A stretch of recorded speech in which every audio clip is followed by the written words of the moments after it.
할렐루야. 오늘도 주님의 전에 나와 예배 드리시는 사랑하는 주님의 권속들 한 분 한 분을 주님의 이름으로 환영하고 축복합니다. 특별히 오륙목장 헌신 예배로 하나님께 영광 돌립니다. 이 자리에 나와 헌신을 다짐하며 예배 드리시는 오륙목장 모든 식구들의 삶 가운데 또 가정 가운데 하나님의 크신 은총이 충만하길 주님의 이름으로 축원합니다. 또한 우리 교회, 우리 망담교회는 복의 근원임을 저는 믿습니다. 우리 교회는 복의 근원이에요. 여러분들 축복을 찾으려면 어디로 와야 된다? 망담교회로 와야 된다. 여러분들 늘 기억하십시오. 우리 교회는 복의 근원입니다. 그렇기 때문에 이 자리에 나오신 여러분들은 복의 근원에 나오신 거예요. 그러니까 주님의 은혜와 축복을 가득 안고 돌아갈 수 있는 기회를 지금 여러분들은 부여받은 것입니다. 정말 주님의 은혜와 축복을 가득 담고 돌아가는 거룩한 주일 되길 주님의 이름으로 축원합니다. 여러분, 우리 교회의 특징 중 하나, 지금 제가 부임해서 사역한 지는 얼마 되지 않았지만 이제 막 4달 조금 안 됐지만 여러분들 우리 교회의 특징, 제가 또 계속해서 끌고 나아갈 우리 교회의 특징은 바로 큐티하는 교회다라는 교회예요. 큐티, 뭔지 다 아시죠? 말씀을 매일매일 묵상하는 거예요. 책을 사시면 더 좋고 안 사셔도 좋아요. 아유, 책 안 살래 라고 생각하셔도 좋아요. 매일 말씀 읽는 게 중요해요. 반대로 책을 아무리 사도 여러분들 혹시 이번 달 책 구입하신 분들 책의 상태 어떠십니까? 안 펴서 빳빳한 상태면 안 돼요. 여러 번 펼쳐졌던 상태여야 합니다. 책을 아무리 사시더라도 그 책을 보지 않으면 아무 소용 없다. 말씀을 읽기 위해 우리는 큐티를 하고 있습니다. 우리 교회는 큐티하는 교회예요. 즉 매일같이 말씀을 짧은 말씀이라도 묵상한다. 읽고 묵상하는 교회다라는 거예요. 특별히 두란노라는 우리나라 가장 큰 기독교 서점에서 이제 제작하는 생명의 삶이라는 큐티책을 함께 보고 있습니다. 하루하루 하나님의 말씀을 생명의 삶으로 묵상하고 있어요. 심지어 모든 교인들이 한 말씀을 그날 함께 묵상하고 있습니다.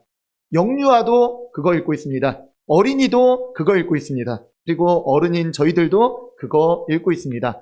또 오늘 성경 말씀, 어린이부, 영유아부에서 하는 성경 말씀과 똑같습니다. 그래서 힘들어요, 솔직히. 이선하 목사는 어린이 대상으로 해야 되기 때문에 좀 쉽고 재밌는 이야기를 찾아서 하면 좋겠지만 그래도 우리는 큐티해야 하기 때문에 이 말씀 매일 그래서 월요일, 화요일에 회의를 좀 많이 합니다. 교역자 회의를 집에서 해요. 교역자 회의를 하면서 갑론을박 서로 이제 주장을 좀 펼쳐요. 이 말씀으로 해야 된다. 아니다, 이 말씀으로 해야 한다. 일주일에 큐티 말씀을 놓고 같은 말씀으로 주일날 설교를 준비하기 위해서 우리 갑론을박 하면서 여러분 부부싸움 하는 거 아닙니다. 우리는 회의하는 겁니다. 이 말씀으로 해야 한다. 정말 여러 가지로 우리가 함께 회의하면서 준비하고 있습니다. 그렇게 말씀을 지금 주일 말씀을 준비한 지 2달 정도 됐어요. 2달간은 영유아부터 어른까지 같은 말씀으로 주일날 은혜를 나눈다라는 사실을 여러분들 기억해 주시기 바랍니다. 오늘은 에스겔 27장으로 나누자라고 정말 엄청난 회의 끝에 나온 결론입니다. 오늘 이 말씀을 함께 살펴보려고 해요. 여러분들 큐티하는 교회라는 것 주변에다가 자랑하십시오. 우리 교회 한 말씀으로 같이 은혜를 받는다. 어린아이부터 어른까지 한 말씀으로 은혜를 받고 있다. 그 말씀을 매일매일 나누고 있다라는 사실을 여러분들 자랑해 주시기 바랍니다. 그리고 이제 머지않아 큐티 모임도 이제 개설할 계획입니다. 시간을 좀 조율해야 하기 때문에 당장 시작하기는 어렵지만 날짜를 일주일에 하루를 딱 평일날 정해서 그날 큐티 모임을 해서 한 분이 오시던 두 분이 오시던 제가 그 말씀들을 한 주간의 말씀들을 정리해 주면서 같이 삶을 나누고 같이 기도하는 시간으로 큐티 모임 시간을 좀 가지려고 해요. 이런 것도 준비하고 있으니까 주변 분들에게 생명의 삶을 하는 분들 많이 있습니다. 그런 분들 오셔서 우리 교회 안 다니셔도 큐티 모임은 같이 할 수 있는 거예요. 꼭 우리 교회 나오라고 큐티 모임 하는 거 아니거든요. 교회의 사역은 우리 교회에 나오라고 사역하는 게 아니거든요. 교회에 나가라고 사역하는 겁니다. 우리 교회 안 오셔도 좋아요. 저는 마음이 좀 넓거든요. 우리 교회 안 와도 좋습니다. 주변에 있는 교회 가셔도 좋습니다. 이게 하나님이 원하시고 바라시는 전도이지 않을까요? 그런 전도를 우리는 앞으로 계속 해나가고자 합니다. 또 믿지 않는 분들은 또 우리 교회에 오셔라 전도해야 하고 또 지금 교회에서 여러 가지 어려움이 있는 분이 있다면 더 우리 교회에서 신앙생활을 잘할 수 있다면 우리 교회에 오는 거 특별히 제가 허락해드리겠습니다.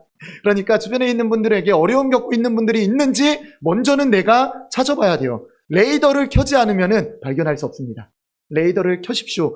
100% 제가 확신하는 것은 주변에 있습니다. 지금 신앙의 회의감을 갖고 또 교회에서 상처받고 또 교회에서 상처는 대부분이 참 안타깝지만 사람에 대한 상처예요. 하지만 사람에 대한 상처는 하나님만이 해결하실 수 있습니다.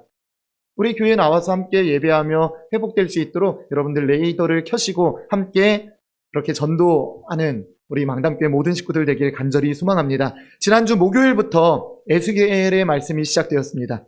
여러분 신앙생활 오래 하신 분들 여기서 진짜 50년 이상 하신 분들도 우리 망담교회에는 몇 분 계실 줄로 알고 있는데 50년 이상 하셨어도 에스겔이 무엇입니까? 라고 물으면은 이거 대답하기 쉽지 않습니다. 간단하게 대답해도 다른 복음서나 바울 서신처럼 상세하게 설명하기는 너무나도 어려운 책이 바로 에스겔 책입니다. 에스겔서입니다. 에스겔 힘든 책이에요. 여러 환상들이 등장하고 그 환상 속에 여러 괴물 같은 짐승도 등장합니다. 이걸 그림으로 그려놨으면 얼마나 좋을까요? 그림이 없습니다. 글로만 기록되어 있습니다. 그래서 우리는 이 글을 보면서 상상해야 합니다. 그러니까 어려운 거예요. 말도 안 되는 이야기들이 또 계속해서 등장하는 책이 바로 에스겔입니다. 그럼 에스겔이라는 이름, 이 이름이 어떤 이름입니까? 먼저는 이 에스겔, 사람 이름이에요. 근데 그 사람의 직업이 무엇입니까? 선지자였습니다. 직업이라고 하긴 좀 그렇지만 그 사람이 하는 일은 선지자였습니다. 그러다가 이 에스겔이 30살 되던 해에 하나님의 나라라고 여겨지던 유다, 이스라엘도 우리나라처럼 남과 북으로 나뉘어져 있었죠. 먼저 북쪽에는 뭐라고 합니까? 이스라엘이라고 해서 그냥 우리가 남한 북한 하는 것처럼 북쪽에 있는 이스라엘을 북이스라엘이라고 하고 남쪽에는 어떤 나라가 있었습니까? 유다가 있었는데 그냥 편하게 남유다라고 이렇게 부르지 않습니까? 먼저 멸망한 나라는 어딜까요? 북이스라엘이 먼저 멸망했습니다. 그리고 이 에스겔이 30살 되던 해에 이 유다민족, 북이스라엘이 멸망하는 거 보면서 이 남유다 사람들은 더 자부심을 가졌습니다. 그거 봐, 우리는 멸망하지 않아. 우리는 강해. 라고 생각하면서 이제 떵떵거리며 살았지만 그들도 그 평화가 오래가지 않았습니다. 이 에스겔이 30살 되던 해에 이 유다가 바벨론에게 멸망합니다. 바벨론 얼마나 강력합니까? 세계사에서도 많이 나왔던 나라가 바벨론이지 않습니까? 그 강력했던 나라의 유다 민족도 정복당하고 맙니다. 그리고 정복당하고 끝난 게 아니라 왕도 끌려가고 또 그 당시에 좀 엘리트라 여겨졌던 많은 사람들이 다 끌려갔습니다. 온 국민이 간 건 아니에요. 좀 엘리트들만 이 나라를 이끌어갈 수 있는 사람들은 다 잡아갔습니다. 포로로 끌고 갔습니다. 그때 에스겔도 끌려갔어요. 이 에스겔 제사장 집안 출신이었거든요. 그 당시에는 제사장은 세습이 되었습니다. 아버지가 제사장이면 이 아들도 자연스럽게 제사장이 되는 거였어요. 이 제사장뿐만이 아니라 그 당시 사회 자체가 아버지가 하던 일들을 많이 이어서 했죠. 이렇게 제사장 집안 출신이었기 때문에 에스겔도 붙잡혀간 거예요. 그러니까 에스겔은 지금 고향도 잃고 또 중요한 거 성전도 잃어버렸습니다. 바벨론으로 끌려갔는데 거기 성전이 어디 있습니까? 성전 없죠. 낯선 이방 땅 바벨론에서 하나님의 말씀을 받게 된 선지자다라는 사실을 우리는 기억해야 합니다. 여러분들 우리가 예언이라고 할 때 여러분 예언하면 무엇을 떠올리십니까? 아까 새벽 기도 시간에도 함께 나눴는데 예언, 미래를 내다보는 것을 우리가 떠올립니다. 그래서 저 사람 예언한다 하면은 앞날 몇 년, 몇 월, 며칠에 지구가 멸망할 것이다. 저 사람이 예언했어. 라고 생각하는데 성경이 말하는 예언은 그 예언이 아니다라는 것을 우리가 반드시 깨달아야 합니다. 이 예자, 한자로 보면은 맡길 예자로 우리는 바라봅니다. 성경에 나오는 예언은 맡길 예자, 언은 무슨 언입니까? 말씀 언. 그러니까 말씀을 맡겼다라는 거예요. 하나님이 맡긴 말씀이 이 예언이다라는 거예요. 예언이 미래를 예지하는 것이 아니라 하나님의 말씀이, 하나님이 맡겨주신 말씀이 선포되어지는 것.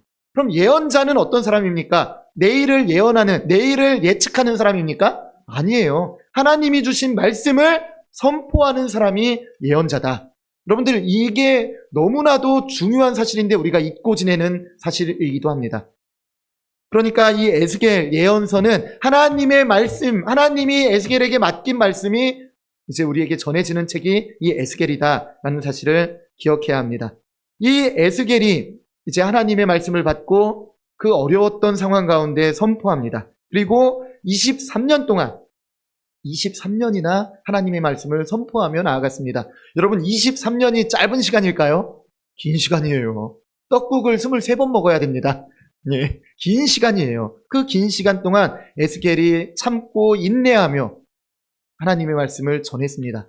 여기서 우리가 또 생각할 수 있는 것, 우리가 꿈꾸고 바라는 게 오늘 이루어지지 않는다고 우리가 낙심할 필요가 없다라는 거예요. 에스겔도 23년을 인내했어요. 여러분, 좀 힘든 일이긴 하지만 인내해 보십시오. 결국에 하나님이 역사하심을 여러분들이 발견할 수 있습니다. 오늘 하루 일희일비하지 않도록 우리는 기도하며 나아가야 합니다. 특별히 에스겔서를 잘 보시면은 이 에스겔서 전체를 관통하는 핵심과도 같은 말씀이 한 가지 있습니다. 그게 무엇이냐? 딱 화면에 나올 거예요. 이게 무엇이냐? 짠! 우리 함께 읽어볼까요? 함께 읽겠습니다. 너무나 은혜를 크게 받아서 내가 여호와인 줄 너희가 알게 되리라 라는 이 말씀이 에스겔서 1장부터 끝장까지 쭉 관통하는 말씀이다 라는 사실을 우리는 기억해야 합니다. 이 말씀을 기억하면서 에스겔서를 읽어보면 조금 더 이해가 쉽게 됩니다. 이 말씀이 계속해서 반복되고 있어요. 사람들이 잊고 사는 그 사실, 그게 무엇이냐? 하나님이 진짜 하나님이시다. 우리가 믿고 의지할 거 하나님이시다 라는 그 사실을 다시금 깨닫게 하려는 말씀이 이 에스겔 말씀이다 라는 사실을 기억해 주시기 바랍니다. 오늘 우리가 볼 본문, 이 본문은 25장부터 이어지는 이방 나라에 대한 심판 말씀 가운데 있는 27장의 말씀이에요. 그러니까 이 장의 주인공 두로라는 도시예요. 이방 도시입니다. 지금으로 따지면 레바논, 중동에 있는 레바논의 도시예요. 레바논에 있는 도시인데 이 도시에 심판하는 이야기가 등장하고 있는 거예요. 근데 27장 1절부터 보면은 이 내용들이 심판처럼 보이지 않습니다. 하지만 이 말씀이 심판임을 기억하고 또 내가 여호와인 줄 너희가 알게 되리라 라고 말하고 있는 말씀임을 기억하면서 우리는 이 말씀을 함께 살펴보아야 합니다. 원래는 큐티 말씀이 1절부터 25절까지예요. 근데 이걸 다 읽으면 우리가 좀 길기 때문에 좀 발췌해서 4절, 5절과 25절만 함께 읽었습니다. 여러분, 세상에서 가장 유명한 배 하면 어떤 배가 있을까요? 이 배는 먹는 배 말고 타는 배 말입니다. 여러분들 생각나는 배 한 척 있으십니까? 예, 타이타닉. 타이타닉은 너무나도 유명한 배입니다. 아마 많은 분들이 타이타닉호를 아실 거예요. 타이타닉 하면은 무엇이냐? 지금은 결국에는 침몰한 배로 알려져 있지만 이 타이타닉이란 배는 당대 최고의 기술로 지어진 또 최고의 것들만 가져다가 만든 호화로운 호화 여객선이었습니다.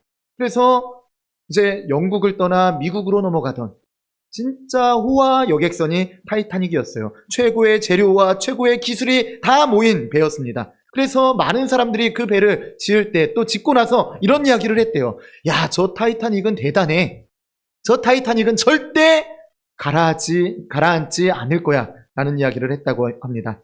하지만 그 배 어떻게 됐습니까? 결국엔 가라앉게 되었습니다. 많은 사람들이 정말 최고의 기술의 집합이다. 이거보다 좋은 배는 없다라고 여기던 그 배도 가라앉게 됐다라는 거예요. 놀랍게도 2600년 전에도 이 타이타닉호와 같은 이런 사건이 똑같이 일어났습니다. 그 이야기의 주인공이 바로 오늘 성경에서 이야기하는 두로이다라는 거예요. 물론 두로는 배가 아니에요. 배로 상징해서 지금 이야기하는 것인데 두로는 레바논에 있는 도시인데 하나님께서 이 도시 전체를 통째로 화려한 한 배 한 척으로 이제 비유하십니다. 우리 본문 함께 볼까요? 우리 성경을 펼치시고 3절과 4절, 27장 3, 4절 한번 함께 읽어보겠습니다. 27장 3절과 4절 함께 읽겠습니다. 너는 두로를 향하여 이르기를 바다 어귀에 거주하면서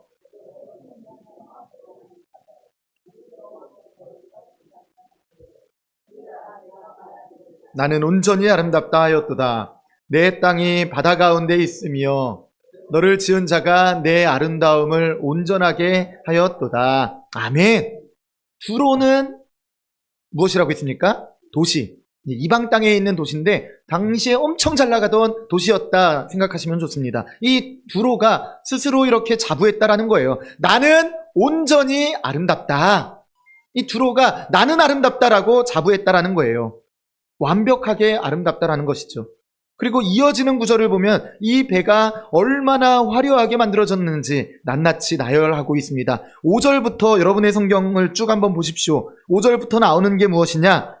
레바논 스닐의 잣나무로 판자를 만들고 레바논의 백향목을 가져다가 돛대를 만들고 바산의 상수리나무로 노를 만들고 귀띔섬 황양목의 상아로 꾸며 갑판을 만들었고 애굽에 수놓은 가는 배로 돛을 만들었고 등등 대단한 것들만 가져다가 이렇게 만들었다라고 하고 있습니다.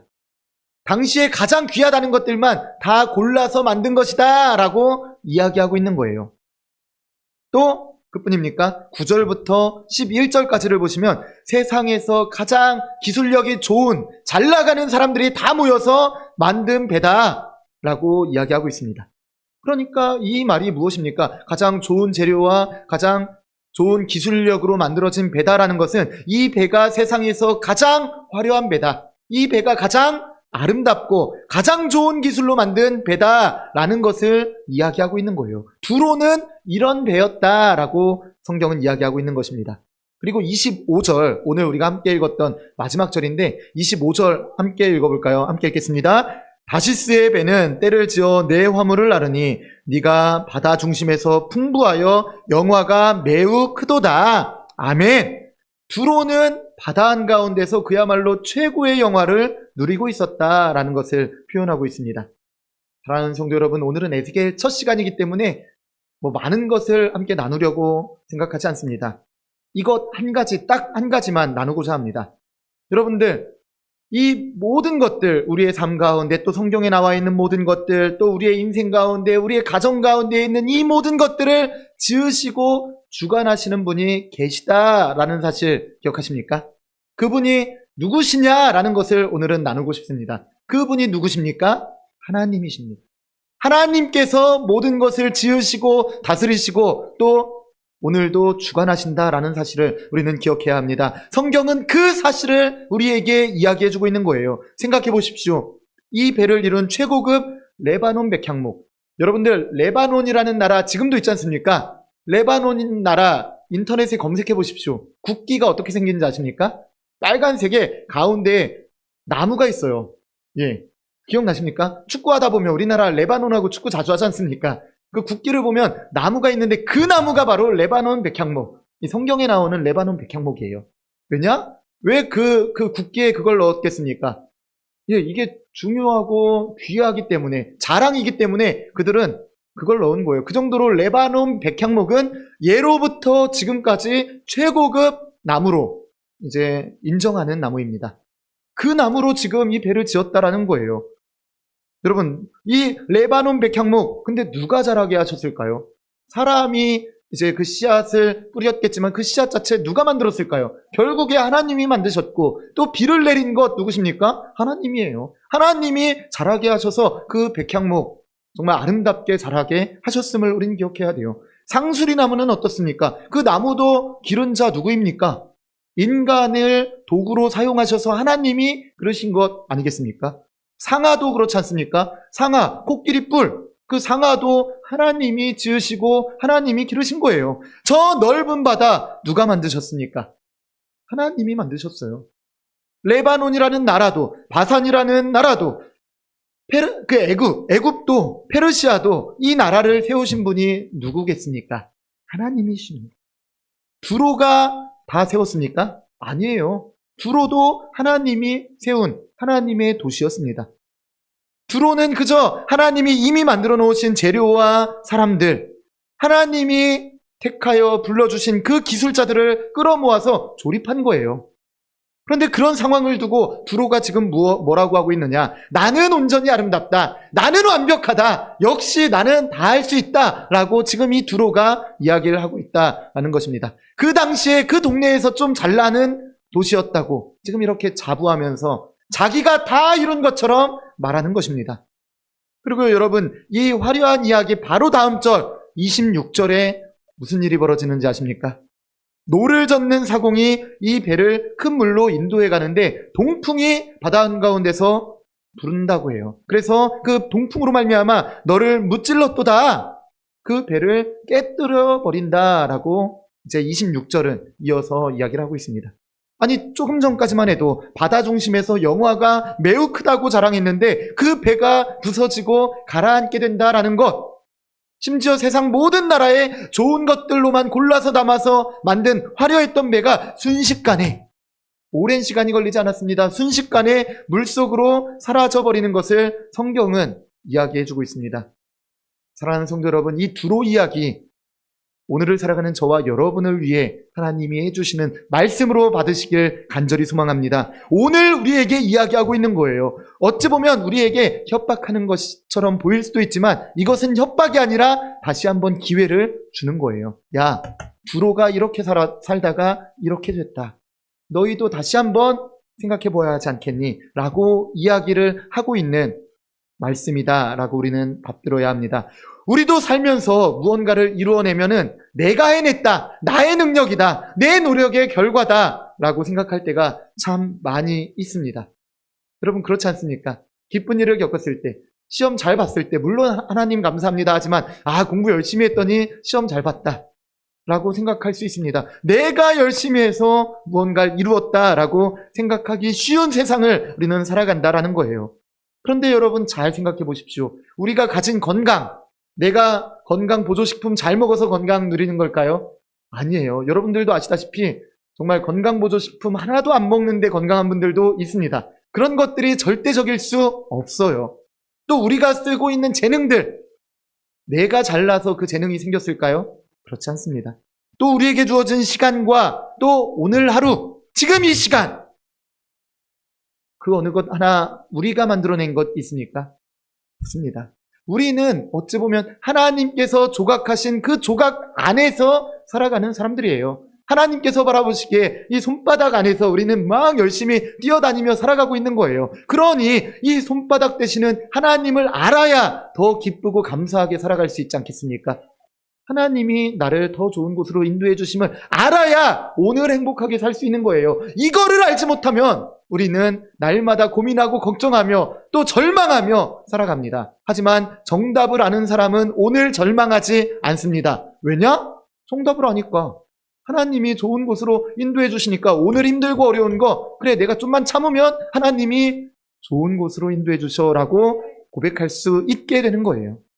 나무 한 그루, 바다 한 조각까지 다 지으신 분이 하나님이신데 우리가 이루었다고 자랑하는 많은 것들, 그것들 다 어디서 온 것이겠습니까? 하나님께로부터 온 것이다. 우리는 고백하며 나아가야 합니다. 사랑하는 성도 여러분, 이번 한 주 우리의 삶에서 내가 만들었다 생각하는 것들 한번 생각해 보시길 간절히 소망합니다. 그것들을 한번 떠올리며 살아가시기 바랍니다. 지금의 가정, 지금의 건강, 또 지금 내가 서 있는 이 자리, 또 내가 감사하는 많은 것들, 내가 기뻐하는 많은 것들, 그것들 어디서 왔을까 고민해 보십시오. 그리고 나의 그것들, 나의 조건들, 나의 그런 옵션들을 붙잡으려고 이제 그것들을 자랑하려고 하지 마시고 그것을 지으시고 여기까지 이끌어주신 하나님을 자랑하는 삶을 살아가시길 간절히 소망합니다. 하나님께 내가 먼저 손을 내민다면 하나님은 더 기뻐하실 거예요. 물론 하나님이 손 내밀어 주시지만 먼저 여러분이 내밀어 보십시오. 그러면 하나님께서 뭐라고 생각하시겠습니까? 여러분들 생각해 보십시오. 자녀들이 손을 뻗을 때 손 뻗든 말든 난 내 갈 길 갈 거다 하셨습니까? 걷지 못하는 자녀들이 손 뻗을 때 예쁜 마음으로, 기쁜 마음으로 그 손 잡아주셨지 않습니까? 그 손만 잡아주십니까? 들어서 안아주셨지 않습니까? 그 마음을 하나님께서 지금 여러분들을 향해 품고 계시다라는 것입니다. 주님과 함께 걸어가 보길 소망하며 살아가 보십시오. 어떻게 우리의 인생이 변화될 것인지 정말 기대되지 않습니까? 모든 것은 하나님께로부터 나왔습니다. 믿으십니까? 이걸 믿는 믿음을 품고 나아갈 때 모든 것 지으신 하나님의 것이 나의 것이 되는 놀라운 은혜, 축복을 누리게 될 것입니다. 여러분, 저와 여러분은 하나님의 아들이고 딸입니다. 하나님의 자녀에게 주어지는 축복은 하나님의 유산을 얻게 되는 축복입니다. 하나님의 기업을 이제 우리는 누릴 수 있게 되었습니다. 그것을 놓치면 얼마나 억울합니까? 이번 한 주간 하나님을 바라보십시오. 그리고 하나님 앞에 겸손히 나아가 보십시오. 특별히 교만을 경계해야 합니다. 내가 한 것 같아도 다 하나님께서 하셨다. 여러분이 생각하고 있는 그 모든 것 하나님께서 하셨습니다. 그리고 하나님께서 하셨으니 앞으로의 인생도 누가 하시겠습니까? 하나님이 하실 것입니다. 오늘 이 시간 결단하십시오. 우리는 하나님의 아들, 딸입니다. 하나님의 부르심에 응답하면 되는 것입니다. 하나님은 강제하지 않으세요. 저는 이게 참 때로는 안타까운 사실이다라는 생각도 합니다. 아니 그냥 강제해서 내가 안 받는다고 하면은 내 엉덩이를 때려서라도 이 길 걸어갈 수 있게 하지. 하나님은 그렇게 강제하지 않으신다라는 거예요. 그 말은 즉 내가 결단하고 따라야 된다라는 것입니다. 그게 진정으로 복된 길이다라는 사실을 성경은 계속해서 이야기하고 있습니다. 사랑하는 성도 여러분, 이번 한 주간 나에게 복 주시기를 원하시는 그 하나님을 붙잡고 살아가길 간절히 소망합니다. 당장은 손해 같아 보일지라도 끝끝내 복 주시는 그 주님의 은혜를 기억하면서 그리고 그 은혜를 바라보면서 오늘을 살아가 승리해 봅시다. 아까 우리 권사님 간증하셨던 것처럼 하나님께서 정말 내가 보지 못하던 것 보게 하셨고 내가 얻지 못하던 것 얻게 하셨다. 그 고백이 우리의 입술 가운데 흘러나올 때 얼마나 큰 기쁨이 내 안에 넘쳐나겠습니까? 하나님은 정말 가진 것 없는 우리에게 채우십니다. 더하여 주십니다. 그리고 그 은혜 넘쳐 흐르게 하셔서 내 주변에 정말 나아가게 합니다. 그 믿음을 품고 나아가시기 바랍니다. 이번 한 주간 우리가 날마다 간증하는 삶이 되는 삶을 살아가는 저와 여러분 되시길 주님의 이름으로 축원합니다.